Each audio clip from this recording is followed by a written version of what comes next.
Good morning friends. আমরা এসেছি বঙ্গোপসাগরের উপকূলে অবস্থিত বকখালি সি বিচ ভ্রমণে। আমাদের এই বকখালি ভ্রমণের আজ দ্বিতীয় দিন। বকখালি ভ্রমণে যে সাইট সিইংগুলো আছে তার মধ্যে অন্যতম দুটি হলো ফ্রেজারগঞ্জ ফিশিং হারবার বা বেনফিশ এবং জম্বুদ্বীপ। এই বেনফিশ থেকে গভীর সমুদ্রে মাছ ধরার জন্য ট্রলার বা লঞ্চ ছাড়া হয়। এছাড়াও এখান থেকে জম্বুদ্বীপে যাওয়ার লঞ্চ ছাড়া হয়। আমরা বেনফিশ থেকে লঞ্চ ধরে জম্বুদ্বীপ যাচ্ছি। জম্বুদ্বীপে যাবার জন্য জনপ্রতি লঞ্চ ভাড়া হলো 150 টাকা। আমরা এখন এই ব্যাপারে বিস্তারিতভাবে শুনে নেব গাইডের কাছ থেকে। টোটাল এই নদী জল জঙ্গল কোথায় কি আছে না আছে, জম্বুদ্বীপটা কেন রোম্যান্স ল্যান্ড, এই জম্বুদ্বীপে সময় ওঠা নামা কায় কারবার বসতি সবই ছিল। এখন সরকার রোম্যান্স ল্যান্ড করে দিয়েছে। কেন করেছে, কি কারণ দর্শে করেছে, ওই জম্বুদ্বীপের আয়তন কত, ওখানে কি কি পশু পাখি আছে, এই ম্যানগ্রোভ গাছ সম্বন্ধে, কোন নদী পের হয়ে কোন দ্বীপে যেতে হয়, সব কিছু সবিস্তারেই জানতে পারবেন। প্রথমে বলতে হলে আমি মোহনা স্ট্রাকচারটা বলে নেব, তারপরে জম্বুদ্বীপে গিয়ে লঞ্চটা চলবে না, দাঁড় করিয়ে বলে আবার আপনাদের ফিরিয়ে আনা হবে। সেক্ষেত্রে বলি, যেহেতু আমি গাইড, এটাই হচ্ছে আমার জীবন জীবিকা, এই যে লঞ্চগুলো চলে গাইডটা দিয়ে আমি। আচ্ছা, আপনারা এই যে জেটি থেকে উঠলেন, এই যে খাড়িটা দিয়ে যাচ্ছেন, এই খাড়িটার নাম হচ্ছে ব্রিটিশদের নামে নাম। এটা আপনারা প্রশ্নই করতে পারেন কেন, কারণ ভারতবর্ষে ব্রিটিশরা 200 বছর রাজত্ব করে গেছে। যখন যে লর্ড সাহেব আমাদের বকখালির বুকে শাসন করেছেন, ওদের স্মৃতি এখনও পর্যন্ত আমাদের বয়ে বেড়াতে হচ্ছে। যেরকম আপনারাও যে বেড়াতে এসছেন, আমরা যে বসবাস করি, আমাদের গ্রাম পঞ্চায়েতের নাম হচ্ছে ফ্রেজারগঞ্জ। ফ্রেজার সাহেব ছিলেন বলে ফ্রেজারগঞ্জ। হেনরি আইল্যান্ড, হেনরি সাহেব ছিলেন বলে হেনরি আইল্যান্ড। সেইরূপ এটাতেও এডওয়ার্ড সাহেব ছিলেন বলে এই খাড়িটার নাম হয়েছে এডওয়ার্ড ক্রিক। এটা একটা দ্বীপ, এটার নাম পাতি বনিয়া। এটা একটা পোর্শন জঙ্গল, ফরেস্ট অফিস, তারপরে জনবসতি। আর এটাই হচ্ছে ফ্রেজারগঞ্জ কার্গিল সি বিচ। আপনারা যদি বকখালি সি বিচে নেমে সোজা সি বিচ দিয়ে হাঁটতে হাঁটতে চলে আসেন, একেবারে এই মোহনার মুখে চলে আসতে পারবেন। তবে পথটা 5 কিলোমিটারের, আপনাদের পক্ষে সম্ভব নয়, হয় টোটো নাহলে অটো নাহলে প্রাইভেটে করে এসে নেমে ঘুরে আবার বকখালি যেতে পারবেন। আর এই যে ম্যানগ্রোভ গাছগুলো দেখছেন, এগুলো কিন্তু কোনো এক প্রকার গাছ নিয়ে ম্যানগ্রোভ গাছ হয় না, এটা বিভিন্ন প্রকার গাছ নিয়ে ম্যানগ্রোভ গাছ হয়। এর যে কি ক্ষমতা, সব কিছু আপনারা সবিস্তারে জম্বুদ্বীপে গিয়ে জানতে পারবেন। আচ্ছা, এই যে গাছগুলো আপনারা বলে নিন, তারপরে প্রশ্ন করবেন। আপনারা যে যাচ্ছেন জম্বুদ্বীপে, ওই জম্বুদ্বীপে 2008 সালের আগে 120টা আদিবাসী ঘর ছিল, ওরা বসবাস করতো, এবং 1 থেকে 1.5 লাখ লোক। এই যে শুটকি মাছের ব্যবসাটা শুরু হয়েছে সবে, এই শুটকি মাছের ব্যবসাটাও জম্বুদ্বীপে হতো। সরকার সবাইকে তুলে দিয়ে নো ম্যানস ল্যান্ড করেছে। কেন করেছে, কি কারণ দর্শে করেছে, ওদেরকে কোথায় কোথায় পুনর্বাসন করেছে, ওই জম্বুদ্বীপের আয়তন কত, ওখানে কি কি পশু পাখি আছে, আশপাশের নদী নালা দ্বীপ, কোন নদী বের হয়ে কোন দ্বীপে যেতে হয়, প্রাকৃতিক নিয়মে বঙ্গোপসাগর কোন কোন সময় কী কী রূপ ধরে, অনেক কিছু তথ্য আপনারা জানতে পারবেন। সেটা ওই জম্বুদ্বীপে গিয়ে লঞ্চটা চলবে না, দাঁড় করিয়ে বলে আবার আপনাদের ফিরিয়ে আনা হবে। আর আমরা এই যে মোহনা পেরোলেই আমরা পুরোটাই ওয়েস্ট বেঙ্গল মানে বঙ্গোপসাগরের ওপর দিয়ে জম্বুদ্বীপ যাব। জম্বুদ্বীপের অবস্থানটাও হচ্ছে পুরোটাই বঙ্গোপসাগরের ওপরে, বিশাল ওই দ্বীপ। আর এই যেতে যেতে দূর থেকে বর্তমান 2খানা দ্বীপ দেখতে পাবেন আপনারা, সবই দূর থেকে দেখা যাবে। এক হচ্ছে মৌসুমী আইল্যান্ড, 2 হচ্ছে সাগর দ্বীপ, যেখানে কপিলমুনির মন্দিরে আছে গঙ্গাসাগর মেলা হয়, সবই দূর থেকে দেখতে পাবেন। এবার বলি, প্রত্যেকটা দ্বীপের স্ট্রাকচার আলাদা। সুন্দরবনে যে কোনো দ্বীপে যাবেন তার সময়সীমা আলাদা। কীরকম, আপনি এই জেটি থেকে উঠলেন, জম্বুদ্বীপ দেখলেন, জম্বুদ্বীপ নামতে দেয় না। জম্বুদ্বীপ দেখে মৌসুমী দ্বীপ নেমে ঘুরে আবার এই লঞ্চে করে জেটিতে আসবেন, 5 ঘন্টার সময় যাবে। আপনি এখান থেকে সাগরদ্বীপ যাবেন, যেখানে কপিলমুনির মন্দির আছে, গঙ্গাসাগর মেলা হয়, অবশ্যই যেতে পারবেন। এই জেটি থেকে উঠলেন, জম্বুদ্বীপ দেখলেন, মৌসুমী দ্বীপ দেখলেন, দিয়ে সাগরদ্বীপ নেমে ঘুরে আবার এই লঞ্চে করে জেটিতে আসবেন, 9 ঘন্টার সময় যাবে। এই কারণে টোটাল সুন্দরবনের স্ট্রাকচারটাই হচ্ছে এদিক ওদিক করে সব বদ্বীপ। আপনারা যে কোনো দ্বীপে যাবেন তার সময়সীমা আলাদা, একমাত্র জম্বুদ্বীপ ছাড়া। আর আপনারা যে কোনো দ্বীপে যাবেন নামতে পারবেন। এবার জম্বুদ্বীপে একটা সময় নামা ওঠা ছিল, সেটা কেন সরকার মানে ব্যান করে দিয়েছে, সেটা আপনাদের এই জম্বুদ্বীপে গিয়ে লঞ্চটা চলবে না, দাঁড় করিয়ে বলে আপনাদের ফিরিয়ে আনা হবে। আমার ভারতবর্ষে পশ্চিমবাংলার শেষ প্রান্ত হচ্ছে বকখালি। আপনি বকখালি সি বিচে নেমে সোজা দক্ষিণ দিকে তাকাবেন, কোনো কুল কিনারা দ্বীপ কোথাও কিছুই নেই, অকুল জল। এই বঙ্গোপসাগর, এরপরে ভারত মহাসাগর, একমাত্র দক্ষিণ মেরু ছাড়া আদার্স কোনো এর জায়গায় নেই। সেরকম আপনারা যে যাচ্ছেন জম্বুদ্বীপ, ওটাও ভারত কেন পশ্চিমবাংলার শেষ দ্বীপ, পুরোটাই বঙ্গোপসাগরের ওপরে অবস্থিত। মানে ওই দ্বীপে একটা সময় অনেক কিছুই হতো, সেটা সেটা কেন সরকার নো ম্যান প্ল্যান করে দিয়ে ব্যান করে দিয়েছে সেটা আপনাদের ওখানে গিয়ে লঞ্চটা চলবে না দাঁড় করিয়ে বলে আবার আপনাদের ফিরিয়ে আনা হবে। এবার গাছ সম্বন্ধে সব কিছু আপনারা অনেক কিছু তথ্য আপনারা জানতে পারবেন জম্বুদ্বীপে গিয়ে। অটোমেটিকলি একটা দ্বীপ দেখা যাচ্ছে, দেখুন এই সোজা নাক বরাবর যে দ্বীপটা দেখতে পাচ্ছেন ওটাই হচ্ছে মৌসুমী আইল্যান্ড। এই যে উঁকি মারছে এই মৌসুমী আইল্যান্ডটা হচ্ছে একটা পঞ্চায়েত।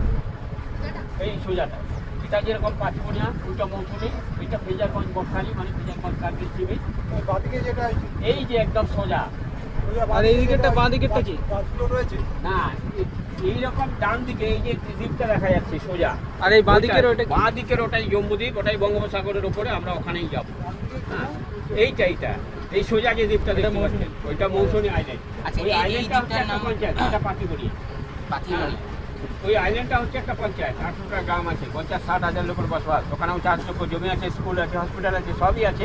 ওখানেও 3বার ইলেকশন হয়, পঞ্চায়েত, বিধানসভা, লোকসভা সবই হয়। তবে নদী বেষ্টিত দ্বীপ, যেখান দিয়ে যান না কেন ফেরি সার্ভিস পেরিয়ে আপনাকে ওই দ্বীপে যেতে হবে, মৌসুমী আইল্যান্ড। আর ওখানে আপনাদের মতন পর্যটকরাও যাচ্ছে, ওখানে স্থায়ী হোটেল নেই, ওখানে ট্রেন বানিয়েছে, ট্রেনে ভাড়া যায় মৌসুমী আইল্যান্ড। ওইটা হচ্ছে জম্মু আইল্যান্ড, ওই বঙ্গোপসাগরের উপরে, আমরা ওখানেই যাবো। হ্যাঁ এই তো মৌসুমী আইল্যান্ড, এই সোজা যে দ্বীপটা দেখছি। হ্যাঁ এটা জম্মু দ্বীপ।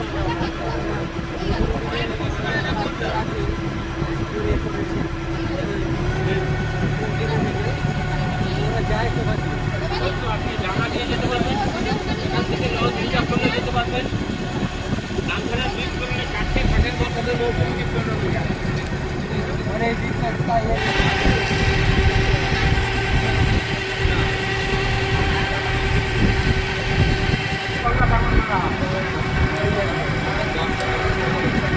এটা মৌসুমী।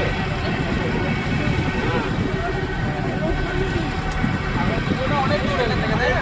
সাগর দ্বীপটা এখান থেকে মোটামুটি কত 3 ঘন্টা চালাতে হয় যেটা। কত কিলোমিটার হবে? ও ইসলাম আপাতত 30 কিলোমিটার।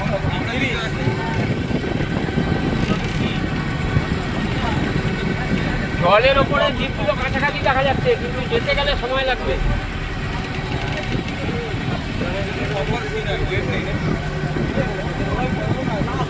জাল দেওয়া আছে।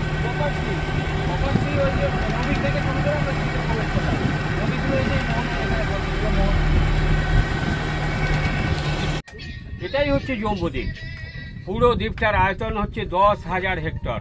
1 হেক্টর জমি সমান 7.5 বিঘে জায়গা, অর্থাৎ বিশাল এই দ্বীপ পুরোটাই বঙ্গোপসাগরের ওপরে অবস্থিত। 75,000 বিঘে জায়গার উপরে এই দ্বীপটা, পুরোটাই বঙ্গোপসাগরের ওপরে। এই দ্বীপে একটা সময় ওঠা নামা কায় কারবার বসতি সবই ছিল। এখন সরকার নো ম্যান প্ল্যান করে দিয়েছে। কেন করেছে, কি কারণ দর্শিয়ে করেছে, ওদেরকে কোথায় কোথায় পুনর্বাসন করেছে, এই জম্বুদ্বীপে কী কী পশু পাখি আছে, এই ম্যানগ্রোভ গাছ সম্বন্ধে, কোন নদী পের হয়ে কোন দ্বীপে যেতে হয়, প্রাকৃতিক নিয়মে এই বঙ্গোপসাগর কোন কোন সময় কী কী রূপ ধরে, সব কিছু আপনাদের সবিস্তারে বললেই আপনারা বুঝতে পারবেন। আসলাম এই সাইড দিয়ে চলাচল করতে পারে না, জল কম বলে ওই জম্বুদ্বীপের অপোজিট সাইড দিয়ে চলাচল করে। আর ওই যে ম্যানগ্রোভ গাছগুলো দেখছেন, ওগুলো কিন্তু কোনো এক প্রকার গাছ নিয়ে ম্যানগ্রোভ গাছ হয় না। এর ভেতরে আছে গেঁয়ো, বানি, গোরান, কেয়া, কেওড়া, হেতাল, বকড়া, সুন্দরী, এই প্রকার গাছগুলো নিয়ে হয় ম্যানগ্রোভ গাছ। এর হচ্ছে প্রচণ্ড মাটি ধরে রাখার ক্ষমতা, এই কারণেই মাটিটাকে ধরে রাখে। এর 2 রকমের মূল আছে, একটা ঠেস মূল, একটা শ্বাস মূল। আর এই মাটি ধরে রাখে বলে সুন্দরবনের যত বদ্বীপগুলো আছে সব কিন্তু ম্যানগ্রোভ গাছের কারণেই আছে, নাহলে কবেই সমুদ্রের তলাতে তলিয়ে যেত। এবার 2008 সাল, তার ঠিক 30 থেকে 35 বছর আগে থেকে 120টা আদিবাসী ঘর ছিল, এখানে বসবাস করতো, এবং 1 থেকে 1.5 লাখ লোক শুটকি মাছের ব্যবসাটাও এই জম্বুদ্বীপে করতেন। বিশেষ করে যারা শুটকি মাছের ব্যবসাটা করতেন, ক্ষতিটা করেছে ওনারা। কীরকম না, শুটকি মাছের ব্যবসা করতে গেলে প্রচুর জায়গার প্রয়োজন হয়, ওদেরকে খামার তৈরি করতে হয়, একটুখানি জায়গাতে শুটকি মাছ শোকায় না। ওরা ওই খামার তৈরি করতে গিয়ে কী করতেন না, প্রত্যেক বছর এভাবে গাছ কেটে ফেলে দিয়ে সি বিচ বের করেছে। তাহলে প্রত্যেক বছর যদি এইভাবে ম্যানগ্রোভ গাছ কেটে ফেলে দিয়ে সি বিচ বের করা হয়, কি হবে? বিশেষ করে ম্যানগ্রোভ গাছই তো মাটিকে ধরে রাখে। দ্বীপটা একটা দিনে তলিয়ে যাবে। তলিয়ে গেলে সরকারের তো কিছু যায় আসে না, কারণ এখানে কোনো চাষযোগ্য জমি নেই, স্কুল নেই, হসপিটাল নেই, মানুষজন বাস করে না, সেফকারী ব্যবসা করার তাগিদে। তাহলে ব্যবসা করতে গিয়ে যদি দ্বীপটাই তলিয়ে যায়, পক্ষান্তরণে কিন্তু সরকারের একটা বিশাল ক্ষতি হয়ে যাবে। কীরকম এই দ্বীপ তলিয়ে গেলে এই বঙ্গোপসাগরের তাণ্ডব ঢেউগুলো নাচতে নাচতে গিয়ে আমাদের ওই 3খানা দ্বীপের ক্ষতি করে দেবে। 1 ফ্রেজারগঞ্জ, 2 পাতিবনিয়া, 3 মৌসুমী আইল্যান্ড। কারণ ওখানে চাষযোগ্য জমি আছে, স্কুল আছে, হসপিটাল আছে, মানুষজন বাস করে। তাই সরকার চিন্তাধারা করে এই দ্বীপটাকে বাঁচিয়ে রাখার তাগিদে এখান থেকে এই কারবার, বসতি, ওঠা নামা পুরোটাই ব্যান করে দিয়ে নো ম্যানস ল্যান্ড করেছে। এই জিনিসটা এমনিতে হয়নি। বামফ্রন্টের আমলে 2জন মন্ত্রীর ভেতরে এই দ্বীপটাকে নিয়ে টাসেল হয়। একজন ছিলেন মৎস্যমন্ত্রী কিরণময় নন্দ, আরেকজন ছিলেন বনমন্ত্রী যোগেশ বর্মন। 2 মন্ত্রীর ভেতরে এই জম্বুদ্বীপ নিয়ে এই কারণেই টাসেলটা হয়। মৎস্যমন্ত্রী বলতে চাইছে আমার মৎস্যজীবীদের এখানে ফিশিং করতে, মানে ব্যবসা করতে দিতে হবে। আর যোগেশবাবু বলছে না, তোমাদেরকে যদি এখানে ব্যবসা করতে দেয়া হয় তাহলে তোমরা যেভাবে ম্যানগ্রোভ গাছ কেটে ফেলে দিয়ে সি বিচ বের করছো, দ্বীপটাকেই একটা দিনে তুলিয়ে দেবে, আর ওই পিছনের দ্বীপগুলো সমূহ বিপদে পড়ে যাবে। কেউ কারোর কথা শোনে না। 2জনেই বামফ্রন্ট আমলে বড় মন্ত্রী। এই কোনো মন্ত্রী যখন কারোর কথা কেউ শুনছে না, তখন বামফ্রন্ট আমলে এই জম্বুদ্বীপ নিয়ে বিধানসভাতে অনেক আলোচনা হয়েছিল। কোনো মন্ত্রী যখন কোনো দিক দিয়ে কারোর কথা কেউ আসছে না, তখন যোগেশবাবু কী করলেন, এই দ্বীপটাকে নিয়ে সুপ্রিম কোর্টে কেসটা তুললেন। সুপ্রিম কোর্ট থেকে জজ সাহেবের রায়ে পুরো দ্বীপটার উপরে 144 ধারা জারি করে এই নামা, ওঠা, কারবার, বসতি পুরোটাই ব্যান করে দিয়ে নো ম্যান প্ল্যান করেছে। আরও একটা কারণ দর্শিয়েছিলেন যোগেশবাবু, যার দরুন জজ সাহেব দ্রুত রায়টা দিয়েছেন। কারণটা হচ্ছে কি, যারা এখানে শুটকি মাছের ব্যবসাটা করতেন, ওরা কী করতেন, সরকারকে ট্যাক্স ফাঁকি দিয়ে বিনা ট্যাক্সে বিনা শুল্কে এখান থেকে ট্রলার বোঝাই করে শুটকি মাছ পাচার করতেন বাংলাদেশে। বাংলাদেশটা তো বিদেশি সাহায্যের ওপরেই চলে। তাহলে ওখান থেকে আবারও বিদেশি জিনিসপত্র এনে এই জম্বুদ্বীপ থেকে ট্রলার বোঝাই করে আমাদের মিনি শহর কাকদ্বীপে স্মাগলিং হতো। স্মাগলিংয়ের একটা স্বর্গরাজ্য গড়ে উঠেছিল এই জম্বুদ্বীপ। কারণ 30-35 বছর আগে প্রশাসনের এতটা জোর ছিল না। এখন যেরকম কেন্দ্র রাজ্য যৌথ প্রকল্পে সমস্ত সুন্দরবনের বদ্বীপগুলোতে পাহারা দেওয়া হয়, শুধু জম্বুদ্বীপ নয়। এটা বকখালি রেঞ্জের আওতায়। এখানে ফরেস্ট অফিস আছে, শুধু অফিস নেই, অফিসে সিসি ক্যামেরা পর্যন্ত লাগানো আছে। ওদের এরকম নিজস্ব লঞ্চ আছে, ওরা রক্ষণাবেক্ষণ করে পাহারা দেয়। আপনারা যেখান থেকে মানে এই লঞ্চে উঠলেন, ওর জেটির শেষ মাথায় গেছেন, 2খানা স্পিডবোট বাঁধা আছে ফ্রেজারগঞ্জ কোস্টাল থানা। ওরা পার ডে পেট্রোলিং করে, ওরা পাহারা দেয়। ইন্ডিয়ান কোস্টগার্ডের ওভার ক্র্যাফট, যেটা ডাঙায়ও চলে, জলেও চলে, ফ্রেজারগঞ্জ উইন্ডমিলগুলো যেখানে ঘুরছে, আপনার টোটোওয়ালাকে বলবেন দেখিয়ে দেবে। গতকালই এই সি বিচের উপরে বসে পাহারা দিচ্ছিল। তাহলে কেন্দ্র রাজ্যে যৌথ প্রকল্পে এভাবে সমস্ত সুন্দরবনের বদ্বীপগুলোতে পাহারা দেওয়া হয়, শুধু জম্বুদ্বীপ নয়। তাহলে জজ সাহেবের রায়ে এই যে পুরো দ্বীপটার উপরে 144 ধারা জারি করে এই নামা, ওঠা, কারবার, বসতি পুরোটাই ব্যান্ড করে দিলে কী হবে? ডক্টর আম্বেদকরের লেখা সংবিধানে ভারতবর্ষ চলে। কারো আইন কাম বন্ধ করতে পারবেন না, কাউকে বাস্তুচ্যুতও করতে পারবেন না। তাদেরকে পুনর্বাসন করতে হবে। তাই পুনর্বাসন করতে গিয়ে কী করলেন না, ওই যে 120টা আদিবাসী ঘর ছিল, ওরা যে এখানে মাছ কাঁকড়া ধরতো, দিয়ে জঙ্গলে বসবাস করতো, ওদেরকে ওই সাগর দ্বীপ, যে দূরে যে দ্বীপটা দেখালাম, ওই সাগর দ্বীপে ভেসলেন জায়গার উপরে 120টা ঘর বানিয়ে ওদেরকে মৎস্যজীবী কার্ড দেওয়া হয়েছে। ওরা সেইভাবে ছোটো ছোটো নৌকো নিয়ে এসে মাছ কাঁকড়া ধরতে পারবে, কিন্তু কোনো প্রকার বসতি করতে পারবে না এই শর্তে। আর এই যে 1 থেকে 1.5 লাখ লোক যারা এখানে এতটাই অপকর্ম করতেন, এই যে ম্যানগ্রোভ গাছ কাটতেন, সি বিচ বের করতেন, স্মাগলিং করতেন, ওদেরকে ওই যে ফ্রেজারগঞ্জ কার্গিল সি বিচ দেখালাম যে ঘরগুলো বাঁধা চলছে শুটকি মাছের ব্যবসা, ওদেরকে ওই ফ্রেজারগঞ্জ কার্গিল সি বিচেই পুনর্বাসন দেওয়া হয়েছে। এই কারণেই দেওয়া হয়েছে, সামনেই ফ্রেজারগঞ্জ কোস্টাল থানা, ইন্ডিয়ান কোস্টগার্ডের অফিসটাও ফ্রেজারগঞ্জে, বকখালি ফরেস্ট রেঞ্জ অফিসটাও ফ্রেজারগঞ্জের ভেতরে। ওরা ওখান থেকে ট্রলার বোঝাই করে আর শুটকি মাছ বাংলাদেশ পাচার করতে পারবে না, আর বাংলাদেশ থেকে বিদেশি জিনিসপত্র এনে স্মাগলিংও করতে পারবে না। তাহলে প্রথম পয়েন্টটাই আপনাদের বললাম যে এই দ্বীপের আয়তন কত, এখানে কেন ওঠা নামা, কারবার, বসতি পুরোটাই বন্ধ, এদেরকে কোথায় কোথায় পুনর্বাসন করলো। এবার বলছি এই জম্বুদ্বীপটার উপরে কী কী পশু পাখি আছে।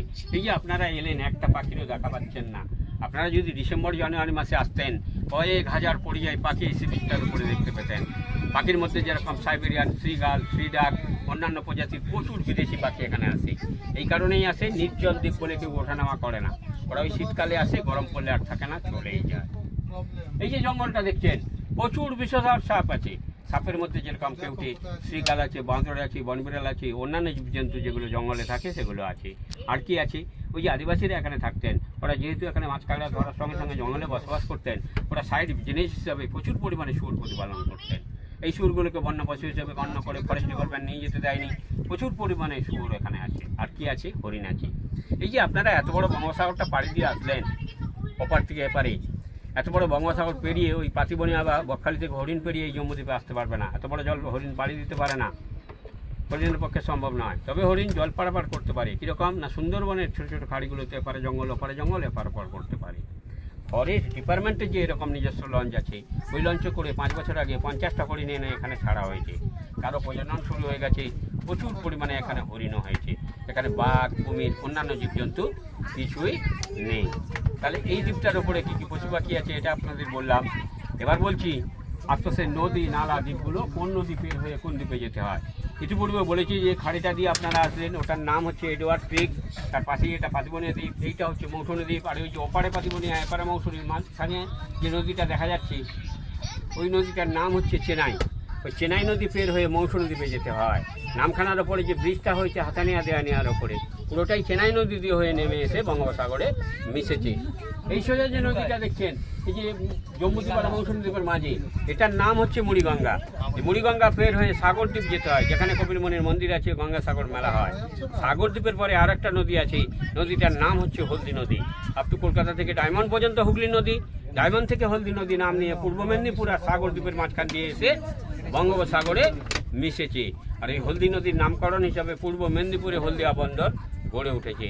তাহলে আশপাশের নদী নালা দ্বীপ কোন নদী পের হয়ে কোন দ্বীপে যেতে হয় এটা আপনাদের বললাম। এবার বলছি 2008 সালের আগে এখানে নামানো হতো। কীরকম না, ওই যে 120টা আদিবাসী ঘর ছিল, ওরা যে এখানে মাছ কাঁকড়া ধরতো, বসবাস করতো। আর এই 1 থেকে 1.5 লাখ লোক যারা শুটকি মাছের ব্যবসাটা করতেন, ওদের সব বাজারে আসতো। আপনারা যেখান থেকে উঠলেন আমাদের ওই দ্বীপ থেকে, ওদের বাজারে আসতো, ওদের আত্মীয়স্বজনরা আসতো, শুটকি মাছের পাইকাররা আসতো, আপনাদের মতো টুরিস্টরাও আসতো। তখন কিন্তু ফেরি সার্ভিস চালানো হতো, ওপার থেকেও লোকজন আসতো, এপার থেকেও লোকজন যেত। তাই ফেরি সার্ভিস চালাতে গিয়ে কী হলো, ওখানে যেরকম জেটিতে জুতোপাই দিয়ে লঞ্চে উঠলেন, এখানে তো জেটি নেই। জেটি হবেও কেন হবে না, কি কারণ? জেটি হবে না এই কারণে প্রাকৃতিক নিয়মে এই বঙ্গোপসাগর হচ্ছে 3 রকম ব্যবহার করে। আপনি গত 2 মাস পিছনে আসতেন, জুলাই আগস্টে, এর মানে মহানা পেরোতে পারতেন না, কেঁদে ফেলতেন। একটা ঢেউর উচ্চতায় 2 মিটার, 1.5 মিটার, 2 মিটার করে হবে, এইভাবে নৌকো উঠে এভাবে করে এভাবে। আবার এই যে ডিসেম্বর জানুয়ারি মাসে আসবেন, কোনো ঢেউ হয় না, একদম পুকুরের মতন জল নর্মাল।